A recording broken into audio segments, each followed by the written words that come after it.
tonight's talk is consciousness, creativity, and the brain. And if you have a golf ball-sized consciousness, when you read a book, you'll have a golf ball-sized understanding. When you look out, a golf ball-sized awareness. And when you wake up in the morning, a golf ball-sized wakefulness. But if you could expand that consciousness, then you read the book, more understanding. You look out, more awareness. And when you wake up, more wakefulness. It's consciousness. And there's an ocean of pure, vibrant consciousness inside each one of us. And it's right at the source and base of mind, right at the source of thought, and it's also at the source of all matter. There is no matter as such. All matter originates and exists only by virtue of a force which brings the particle of an atom to vibration and holds this most minute solar system of the atom together.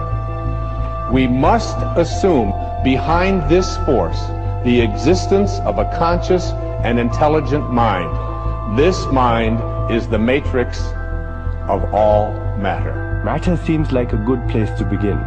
The solidity of the world seems totally indisputable. As a fixed thing that you can see and touch, your body is also reassuringly solid. But beginning with Einstein, modern physics has assured us that this solidity is a mirage. All of physical matter, everything we have around us, is the result of a frequency. And what that also means is that if you amplify the frequency, the structure of the matter will change. What this self-contained system is a hologram. It's what I call the super hologram. Everything within it is an expression of that hologram. This is one of the great characteristics of a hologram, is that every part of a holographic picture is a smaller version of the whole. It's as if reality is so connected that when you look at one small part, you can see things about other parts. That the entire whole is contained in the part. And in a sense, you can't divide reality up because we're cutting up a hologram. We can't find where one particle is because it's always a reflection of all particles. In a hologram, the whole pattern is whole and complete unto itself. And if you were to take any little portion of this whole out and examine it closely, you will see the entire pattern repeating itself again and again and again. Anywhere in this pattern, if we were to change one little aspect on any one of these little holograms, that change would be reflected throughout the entire system. Quantum physics has revealed what ancient masters knew. Matter does not exist. The concept of substance arose from the philosophy of Aristotle, and from that concept came science's conception of matter. The fact of the matter is that the substance of the universe is consciousness. Belief that the substance of the universe is matter leads to what I call a fear-greed dichotomy, as people in their quiet desperation attempt to accumulate as many material possessions and riches as possible. In fact, the substance of the universe is consciousness. Therefore, it is behavior that is important. If you get into the realms of fear, fear is a very slow, dense vibrational state. And the more you embody fear, and the whole of this manipulated society is globally is structured to make us fear, to make us have stress, to make us worry about tomorrow, and have guilt about yesterday, and forget about now. It brings us into a slow vibrating dense state. We should be very careful about what we believe about the future. The more you attach to a belief system, the more, if reality is holographic, you're helping create it by believing it. And you know, the great clairvoyant Edgar Cayce said that our every thought, that reality is built out of thought, and our every thought starts to build reality, and we're like, every thought is like a spider, we're like spider spinning web, and that web starts to build and build. Information is the key, because this matrix, this illusory reality that we think is real, people say to me, what is the matrix? Answer, it's information. Information creates fractals. As information flow increases, the number of fractals, mathematically speaking, increase.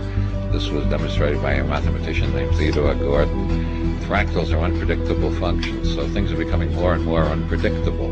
When you start getting into fractals and chaos theory, when you look at it in terms of a society, this is where it starts to cross over into the so-called Illuminati or the negative elite, the world leaders, with their philosophy of order out of chaos. There is some truth to that, in the sense that when the system becomes highly destabilized, there will be random shifts that suddenly self-organize into higher complexity. At the subatomic level, reality behaves in accordance with the expectation of the observer, or the measurer, the scientist. Why is that remarkable? Because everything in the universe is composed of those subatomic particles. These atoms are particles that are whirling at lightning speeds around huge empty spaces, and the particles aren't material objects. They are fluctuations of energy and information in a huge void of energy and information. What the science now is showing is that when you can change the field that the atom is in, you change the atom. And we're made of those atoms. So when we have feelings in our hearts, we're changing the field that connects the stuff everything is made of, and we literally are altering our physical reality. Once you establish the reality we live in, and the nature of what the physical body is, it's a biological computer, and the nature of what we are, which is consciousness, and then you start, as I have, looking at the way this world is structured and how it works and why they do this and why they do that, it suddenly brings into crystal clarity why the world is structured as it is. Because, you know, people look through their eyes and they think this is the world, but it isn't. It's a tiny, tiny frequency range within an infinite energy field of infinite frequency ranges. And basically it's like a holographic television channel. It is the act of consciousness that actually creates the building block that the universe is made of. I can't imagine a universe that exists without us, because it's the act of us observing the world around us that is creating, allowing us to create as we go in a participatory universe. We may never find the edge of our universe as we're looking to define what this universe looks like. We may never find the smallest particle in the quantum world to see what this stuff is that we're made out of. And the reason is because everywhere we look, everywhere that consciousness explores with the expectation that something will be there, that exploration, that act of looking, observation, is the act that creates something for us to see. That we are actually building this universe as we go. Consciousness is the programming language of the universe. We are consciousness conductors. That's what we do. That's who we are. Consciousness comes through us. It emanates from us. We are the creators. We are the ones who are targeted on this planet because we are the ones who transmit the reality just like everybody else does. If you switch your brain off and you are sucked into the mainstream media illusion, we must understand that we are being used because we create reality. So if we are manipulated in a certain way, and if we are modulated in a certain way, then our creation becomes not ours but somebody else's. And what happens if we all do it? Everyone in this room decides to take control of reality. I'm talking about reality, I'm talking about quantum physics, I'm talking about taking control of things from the quantum level up, from the molecular level up, and it works. What I think is we're actually dealing with is some kind of operating system that can be hacked using words. The world is like a ride at an amusement park, and when you choose to go on it, you think it's real, because that's how powerful our minds are. And the ride goes up and down and round and round. It has thrills and chills, and it's very brightly colored, and it's very loud, and it's fun for a while. Some people have been on the ride for for a long time, and they begin to question, is this real or is this just a ride? And other people have remembered, and they come back to us and they say, hey, don't worry, don't be afraid ever, because this is just a ride.